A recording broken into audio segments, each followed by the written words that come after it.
അല്ല, ഈ സംവാദത്തിൽ ഉറപ്പായും വരേണ്ട ഒരു വിഷയം തന്നെയാണ് പെൻഷനുമായി ബന്ധപ്പെട്ട് ഇവരുടെ അഖിലേന്ത്യാ നേതാവ് സന്തോഷം നമുക്ക്.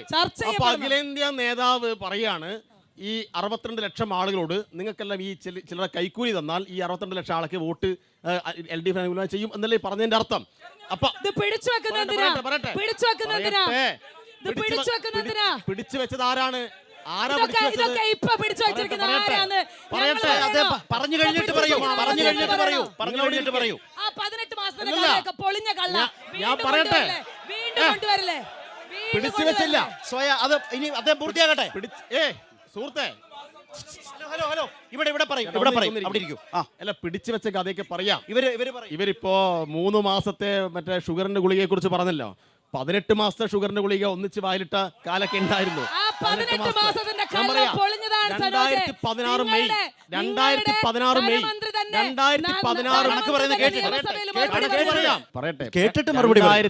2016 ഗവൺമെന്റ് മാറി ഇടതുപക്ഷം വന്നപ്പോ എന്റെ അമ്മക്ക് 10,500 രൂപ പെൻഷൻ കിട്ടിയിട്ടുണ്ട്. എങ്ങനെ കിട്ടിയത്? എത്ര മാസത്തെ പെൻഷനാണ് കിട്ടിയത്? ഞാനിത് നിങ്ങൾ അങ്ങനെ പറഞ്ഞാൽ ഞാൻ റെസീറ്റ് ഇങ്ങോട്ട് അയച്ചു തരാം. അപ്പൊ അന്ന് 2016 ഏതായിരുന്നു ഇലക്ഷൻ? സുഹൃത്തെ, 2016 ഗവൺമെന്റ് മാറി വന്നപ്പോൾ ഇലക്ഷൻ ഉണ്ടായിരുന്നോ? അപ്പൊ ഇലക്ഷൻ ഇല്ലാത്ത കാലത്തും 10,500 15,000 രൂപ പെൻഷൻ ഈ നാട്ടിലെ 62 ലക്ഷം ആളുകൾ കിട്ടിയിട്ടുണ്ട്. അവരോടാണ് ഇവരുടെ KC വേണുഗോപാൽ വന്നിട്ട് പറയുന്നത്, നിങ്ങൾ ഈ ഇലക്ഷൻ കാലത്ത് ഈ നക്കാപ്പിച്ച വാങ്ങിയിട്ടാണ് നിങ്ങളെല്ലാം ഈ വോട്ട് മാറ്റി ചെയ്യുന്നത് എന്ന്. അപ്പൊ പരാജയ ഭീതി കൊണ്ട് ആളുകളുടെ മാനസിക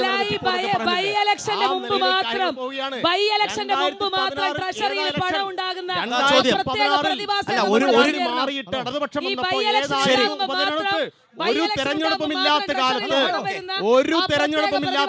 10,500 മുതൽ 15,000 രൂപ വരെ 62 ലക്ഷം ആളുകൾക്ക് പെൻഷൻ കൊടുത്തതിന് റെസീറ്റ് ഞാൻ കാണിച്ചു തരാം. ഒരു ഇലക്ഷൻ ഉണ്ടായിട്ടില്ല.